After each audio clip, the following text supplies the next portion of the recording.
respondendo a pergunta número 2, referente a esses pregadores que eles dizem que se a gente orar a Deus dizendo se for da sua vontade, se Deus quiser, é falta de fé. Infelizmente isso acontece. As igrejas neopentecostais, eles apregoam que o crente ele determina, o crente decreta, o crente profetiza, que o crente tem um poder, né, especial e a vontade dele vai ser atendida. Só que a gente não vê na Bíblia ninguém dando ordens a Deus, né? E infelizmente isso acontece. E como a gente leu aqui na passagem, né, o leproso, ele diz: se quiseres, podes purificar-me. Isso mostra uma postura muito humilde, que é a forma que a gente tem que se achegar a Deus. A gente tem que se achegar a Deus com muita humildade. E na Bíblia tem muitas passagens condicionadas. E eu vou ler aqui alguns textos, né, que vão mostrar isso.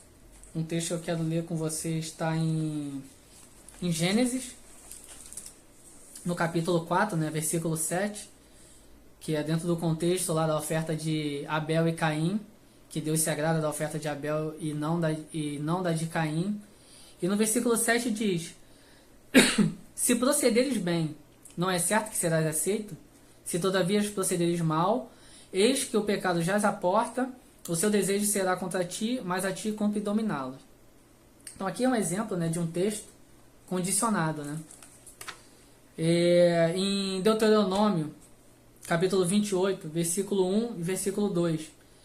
Versículo 1 diz: se atentamente ouvires a voz do Senhor teu Deus, tenha cuidado de guardar todos os seus mandamentos que hoje te ordeno. O Senhor teu Deus te exaltará sobre todas as nações da terra. Versículo 2. Se ouvires a voz do Senhor teu Deus, virão sobre ti e te alcançarão todas estas bênçãos. Também um outro texto em Deuteronômio, só que no capítulo 30, verso 16. No 15 ele começa, né? Vê que proponho hoje a vida e o bem, a morte e o mal. Se guardares o mandamento que hoje te ordeno, que ames o Senhor, teu Deus, ande nos seus caminhos e guarde os seus mandamentos e os seus estatutos e os seus juízos, então viverás e te multiplicarás, e o Senhor teu Deus te abençoará na terra a qual passas para possuí-la. Um outro texto muito conhecido também é um texto que está no livro de Crônicas, segundo livro de Crônicas, capítulo 7, versículo 14. Ele diz: se o meu povo, que se chama pelo meu nome, se humilhar e orar e me buscar e se converter dos seus maus caminhos, então ouvirei dos céus e perdoarei os seus pecados e sararei a sua terra. Esses são textos, né, alguns textos condicionados.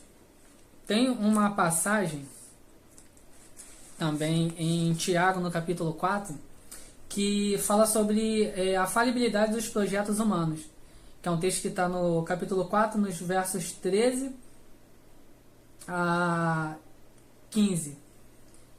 Atendei agora, vós que dizeis: hoje ou amanhã iremos para a cidade tal, e lá passaremos um ano, e negociaremos e teremos lucro. Vós não sabeis o que sucederá amanhã. Que é a vossa vida? Sois apenas como neblina que aparece por instante e logo se dissipa. Em vez disso, devias dizer: se o Senhor quiser, não só viveremos, como também faremos isto ou aquilo. Então, assim, são passagens em que elas são condicionadas e a nossa oração é condicionada à vontade de Deus. E o próprio Cristo, ele teve uma oração que foi negada por Deus. Isso está lá em Mateus, capítulo 26, verso 39. Adiantando-se um pouco, prostou-se sobre o seu rosto, orando e dizendo: meu Pai, se possível, passe de mim este cálice. Todavia, não seja como eu quero, e sim como tu queres. Então, assim, com essa passagem, né, de Mateus, a gente vê que A vontade de Deus ela está acima do nosso desejo, do nosso pedido, da nossa vontade. Deus ele é soberano, Deus ele sabe o que é bom para nós. Então muitas das vezes a gente vai orar e a vontade e o nosso pedido não vai ser atendido. E a gente orar a Deus dizendo, se o Senhor quiser, seja feita a sua vontade, se for da sua vontade, isso não é falta de fé, porque o nosso Deus ele quer o nosso bem e ele vai fazer o nosso bem, seja a resposta sendo sim ou não.